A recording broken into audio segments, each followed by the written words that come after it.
So guys, today we're going to go down this road of listening, talking about parenting. Parenting is taking children on a journey.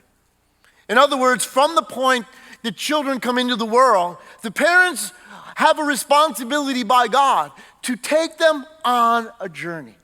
But here's my question. Where are we going? What's the destination that we have in parenting? You see, one of the things that can happen if you don't understand where you're going, it's easy to get lost. And parenting is no joke. In other words, the issue is this: getting lost, not knowing where you're going. We're going to deal today with the objective. What's the purpose? What's the ultimate objective for parenting? Because if you look around in culture today, people are scratching their heads, people are trying to figure it out on their own, and people can easily get lost. So here's the title of today's message. It's this: the objective in parenting. Has anybody ever been lost before? Anybody ever gotten lost? Isn't it unnerving? Can it be really upsetting at points? I remember years ago, I told this in first service, that I had taken a trip in the 90s to Europe. And so I had planned about this. I had sites I wanted to see. And naturally, normally, I'm usually pretty good with directions and stuff. But guess what? This is one of the stupidest things I ever did. But yes, I arrived in the city of Munich. And there was a place I wanted to go to called the Hofbrauhaus. So the mass transit was amazing. So I left my hotel, got on the thing, went to this particular place, really had a great meal, had a great time there. And then I had this bright idea. Really, it wasn't bright, it was stupid. But I was like, you know what? I'm going to walk back to my hotel. Didn't have a map. And back in the 90s, there wasn't GPS on your phone, okay? So I was like, no, I can handle this. No, I'm pretty good with directions. I got this. So I started out on this journey heading back towards my hotel. And after about an hour and a half into the journey, I'm figuring, man, I don't remember it being this long. And I realized I was lost. Okay, so now I had left the restaurant at about 11:30 at night. So now it's the middle of the night. And I'm trying desperately to find somebody. But remember, this is Germany, okay? And mir noch sprechen Sie Deutschland. So I am, because when I found somebody, they had no idea what the heck I'm talking about. And so I'm starting to panic, going, oh my God, am I going to find my place? Where am I going to sleep tonight? And all of a sudden, you know when panic happens? You start losing it, right? So I'm like, oh my God. And so no matter how desperate I was on that front, nobody could help me until finally, thank God, after almost 3 hours, I found a subway terminal, went down, they had a map in there, and I was able to get back to my hotel. Well, here's the point.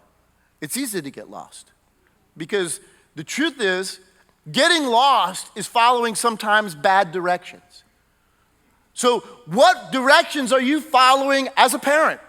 You know, the way I was raised? Because sometimes dysfunction goes from generation to generation because we do what we've always done. And then you know the definition of insanity, isn't it? Doing the same thing and expecting different results. And that's where tensions arise. No, we did it this way in our family. Well, we did it this way in our family. And you have all these. But the issue is this. Aren't you grateful for GPS? Because you can do it. But with GPS, and what is GPS? GPS is a global positioning satellite. So, you know, I'm not an engineer, but let me just break it down as simple as it can.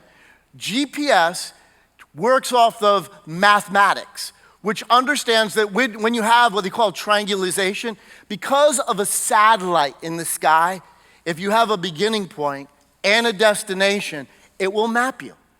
And here's the good news, okay? God has GPS.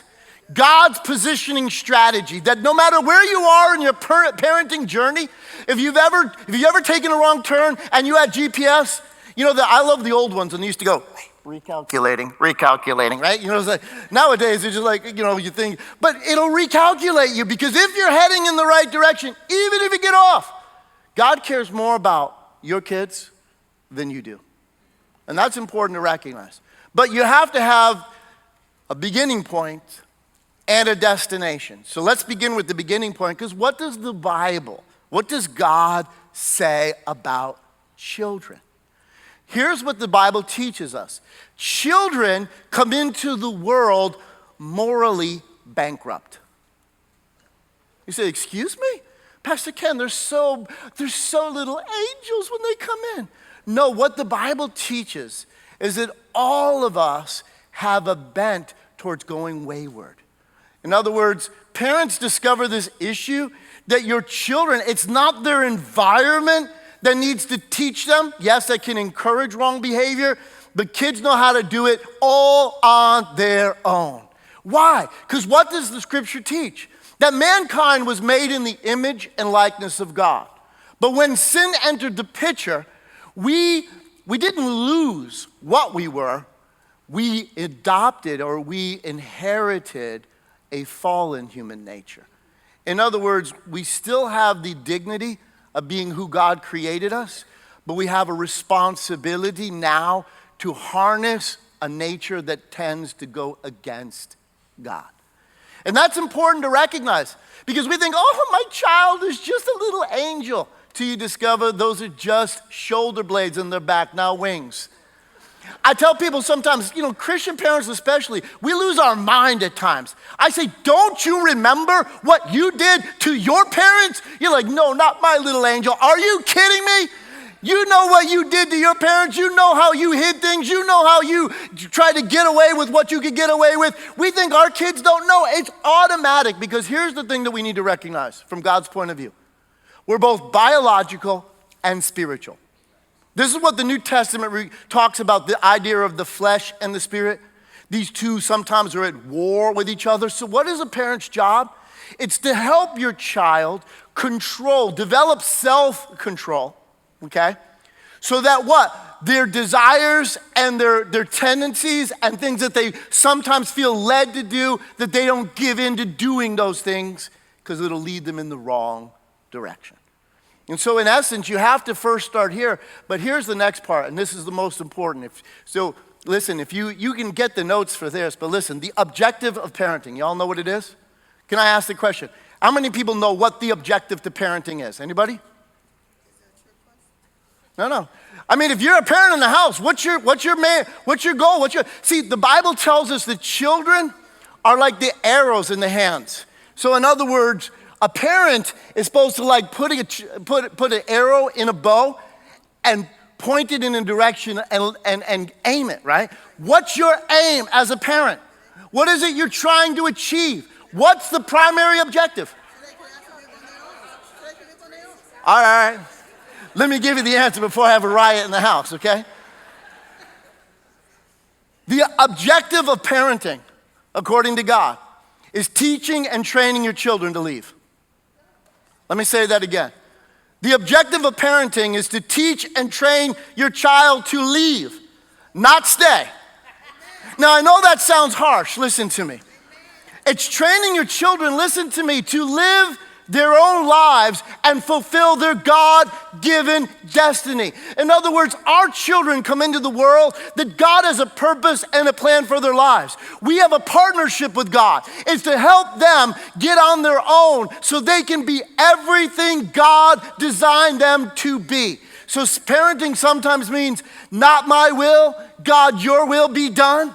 Because we have ideas of what we want our children to do, but is that God's will? Is that God's purpose? Is that God's plan? Because children, listen to me, God has no grandchildren.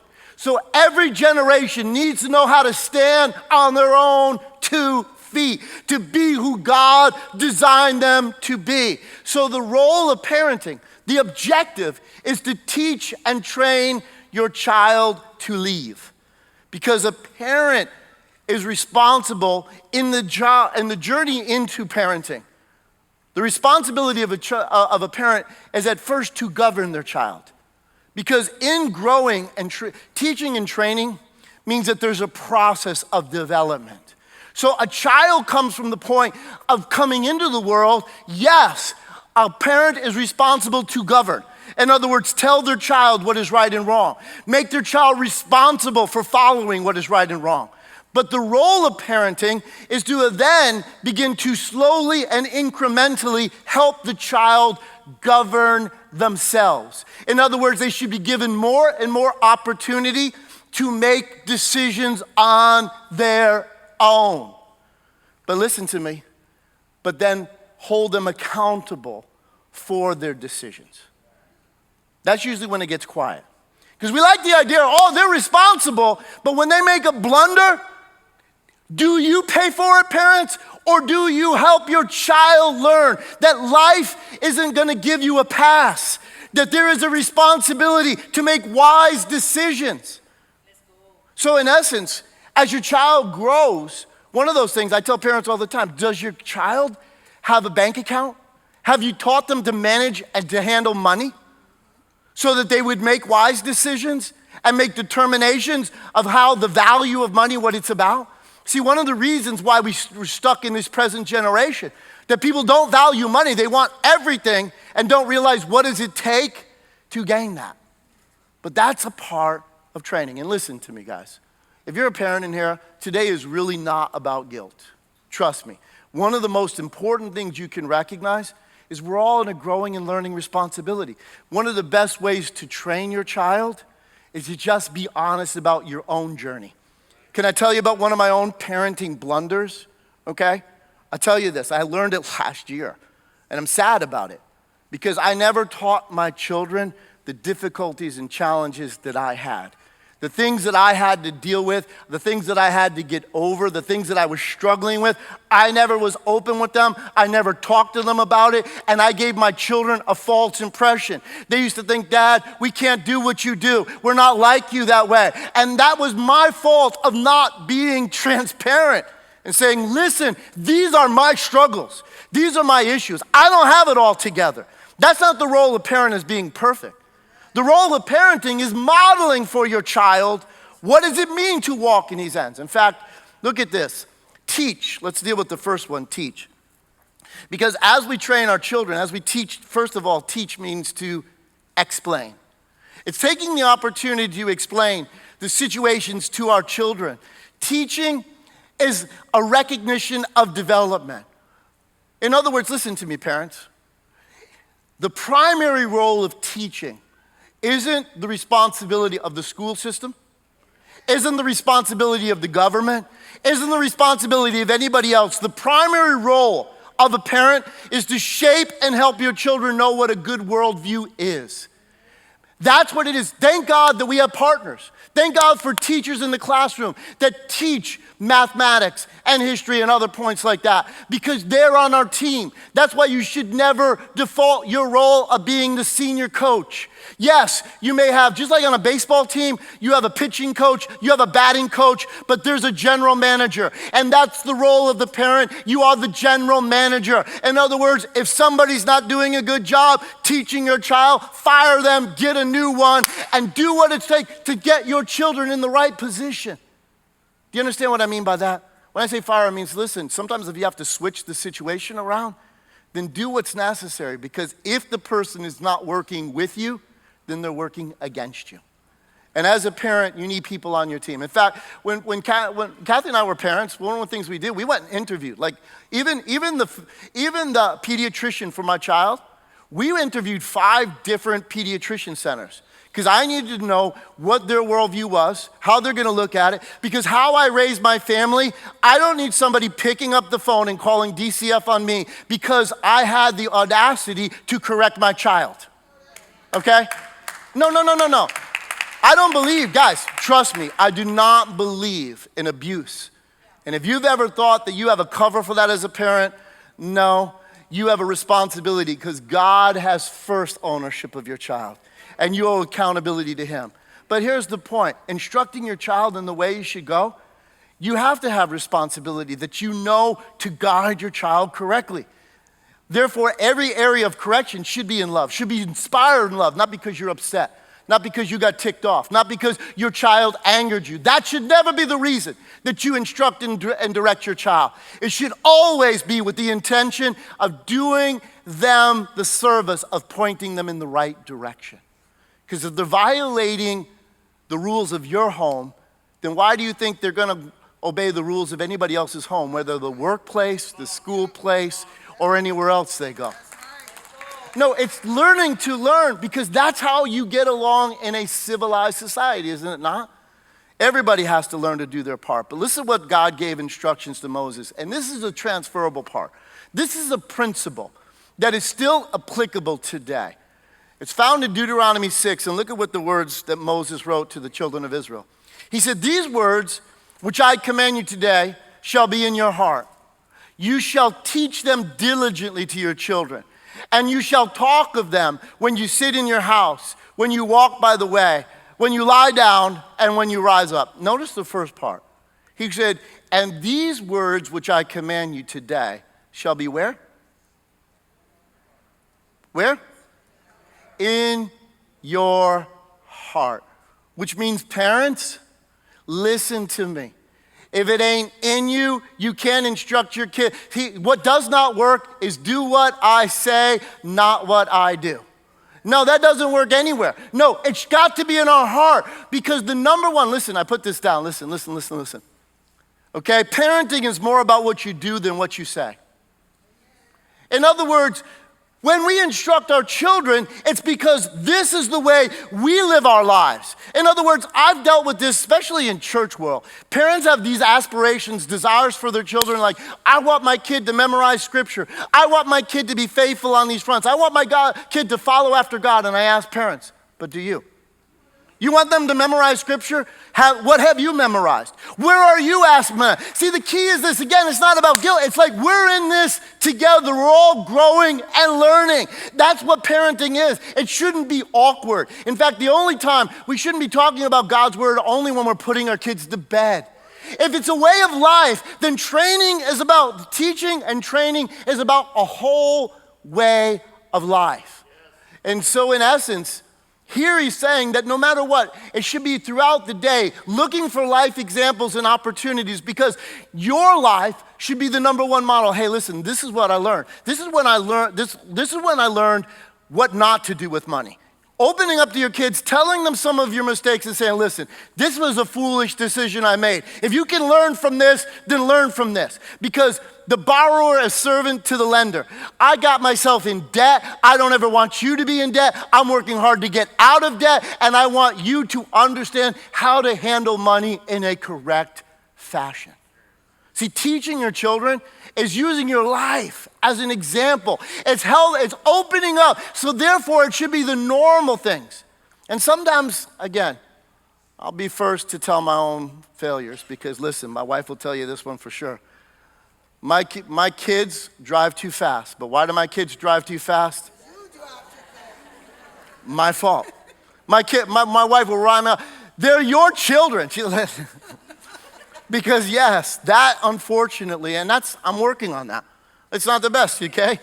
I'm working on it for me. I was like, guys, that has got to slow down, and therefore I think you should slow down too. But listen, parenting is modeling for our kids. Look at what it says in the NIV version of this. Deuteronomy 6:7 says this, "And these commands that I give you today are to be in your hearts. Impress them on your children.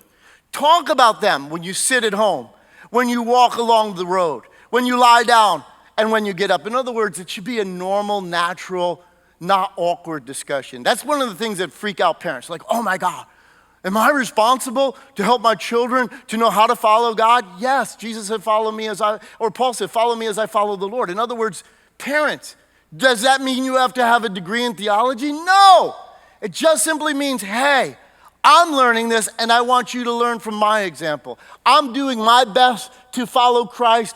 I want my life, hopefully, to be an example for you. In other words, don't act like you got it all together, because none of us do.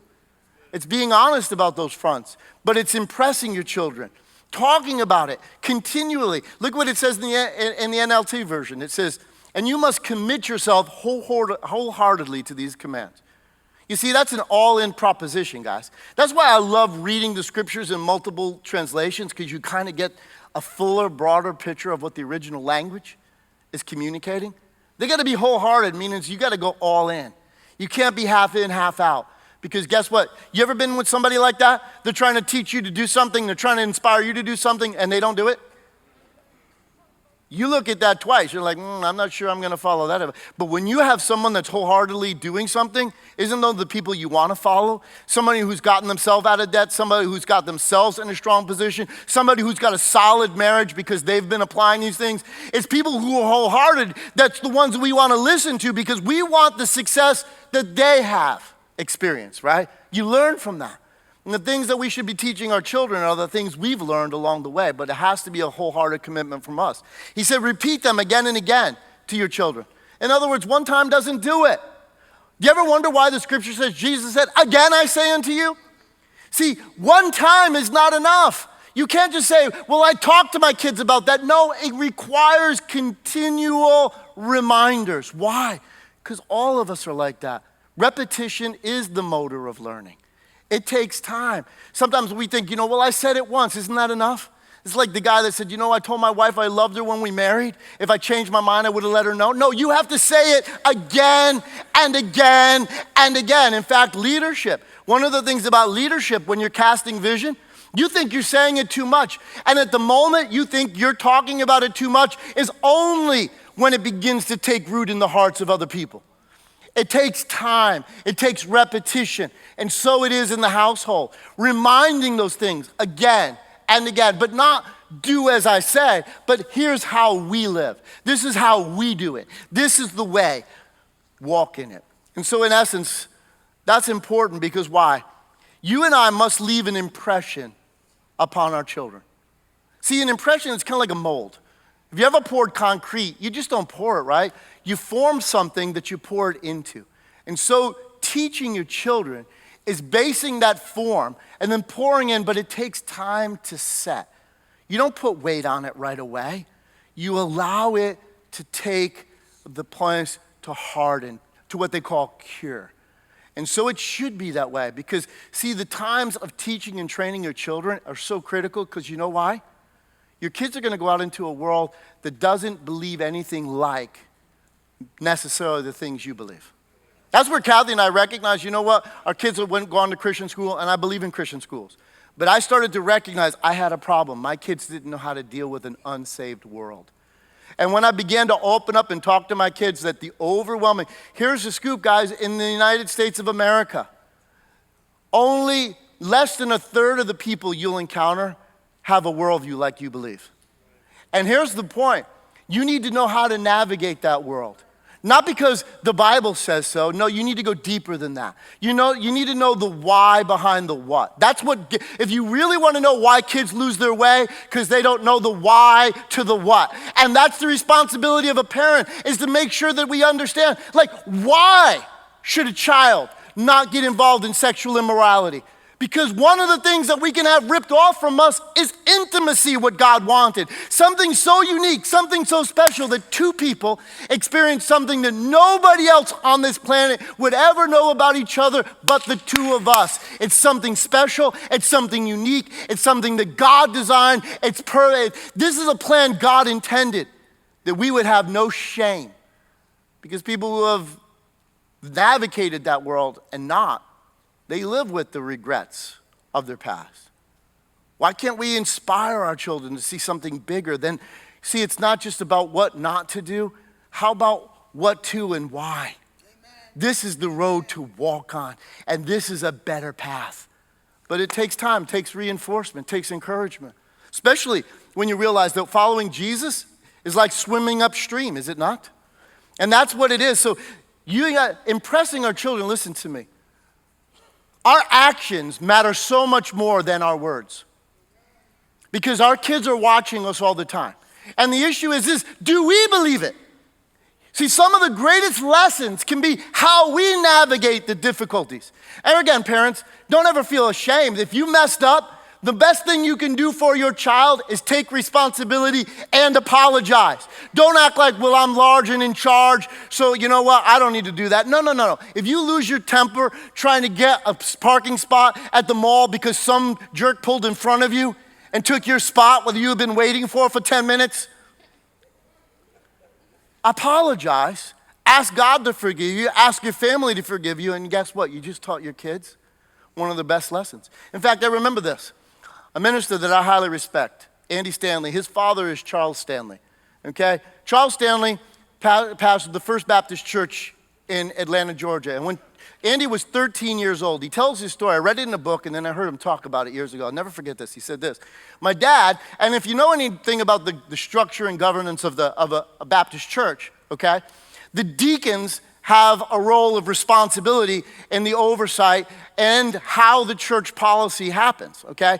So there was an issue that needed to be discussed, and so there was a deacons meeting, and members of the congregation were allowed to come, and all this was going to be discussed. Now, the guy who's one of the head deacons was really against the direction that the pastor wanted to go, Charles Stanley, and he felt like his responsibility was get up and basically, make a case of why this is stupid. And he lost his temper in the midst of his, and he used bad language. So Charles Stanley walks over graciously, puts his arm around this brother. He says, brother, I understand your passion, but we're not going to talk like that in this meeting. That's not Christ-like. The guy pushed back and said, don't you dare interrupt me again. You do, I'll punch you in the face. And guess what? He went off in another direction. Charles said to him, listen, bro, I told you we're not going to talk that way. And the man followed through with his threat. He punched him straight in the face. Now here's a 13-year-old kid. The very fact that he pastors today, he says, is because of the character of how my dad handled that situation. Because with grace, he forgave but took control of the situation. See, you can go tit for tat, you can go, but no, listen to me. When you begin to allow Christ to exude out of you, which Jesus handled in inappropriate ways, yes, but how did he do? You and I must recognize how we act, the model we set really determines the trajectory of our children. Why does Andy pastor a great church today? Because of the model that his father left before him. But you know what? It's going to go in the other direction too. The story. This young man graduated from college with a degree in teaching, okay? So he started interviewing with different municipalities to get into the school system. He was hired by a school, and he signed a contract for what he would be doing for them. But in the midst of it, another school system had his resume, because he had gone to a bunch of different ones, and they contacted him, offered him more money and better benefits. So he went and talked to his parents, what do I do? And his mother said, just take the other deal. See, she was thinking, I want what's best for my kid. But you know she was teaching him in that moment? Contracts and your word only matter when it benefits you. Do you wonder why we have problems in today's times? You see, teaching your children is more about what you do than what you say. And it's a lifestyle. That's why parents, don't ever feel guilty. You don't have to be perfect. The question is this: are you transparent? Are you willing to be open? Because teaching our children, one of the most primary things that we need to teach our children, the Bible tells us that the fear of the Lord is the beginning of wisdom. Now, your kids should not be taught to be scared of God. The fear of the Lord means to hold God in such reverence that I follow him even when it doesn't make sense. I trust him even when what direction he's leading me is not a way that seems to be easy. But I'm going this way because that's what it means to honor God. You see, I taught my kids, when we used to drive to school every morning. One of the things we used to pray together is, I said, this is the way I taught my kids to pray. Today, guys, this is what we're going to pray. Lord, give me the wisdom to know what's right and the courage to do what's right, even when it's hard. In other words, character is formed. And that's what the Hebrew word teach, listen to this. The Hebrew word teach, literally listen to me. It means this. It means to point, to pierce through, to sharpen and instill. Think about that for a moment. To pierce through. Sometimes, and we all are like that as humans, sometimes we think our way is the best way. And we can be really stubborn. You know, I grew up in an Italian home. My mom was an immigrant Italian. We used to call it cabados, which means, a thickhead. Sometimes it takes time to recognize that my way ain't the best way. But parents continually encouraging, inspiring, and staying consistent with their children, it will get through. Because let me give you some hope, parents. Every survey comes out year after year The number one influence in your children's life, the ones that they hold in highest esteem, are their parents. Culture will not tell you that. The system, the government won't tell you that. But I'm going to tell you that because that's the truth. Therefore, don't spend that capital foolishly. Teach and train your children. Because the heartbeat behind it is not so your kids can make you look good. It's so that your kid's best interest is what comes through because you want what's best for them. Sharpening them means what? Sometimes there's friction in your household. Your job as a parent isn't to be your kid's best friend. No, sometimes correcting somebody can be difficult. It can be challenging. And the New Testament tells us no correction ever at the moment is joyous. But it has the opportunity to save your life. And how many of us have been in a situation when somebody said something to you, you didn't like what they said at the moment, but you went back, thought about it, took that advice, and am thankful that somebody saved my life. Yeah, being a parent is caring about your children so much that and guess what? That sincerity comes through. Because if it's about them and not you, that can be understood. Second one, train. Proverbs 22:6 says this, train a child in the way he should go, and when he is old, he will not depart from it. Training is not simple verbal instructions. It's working with somebody.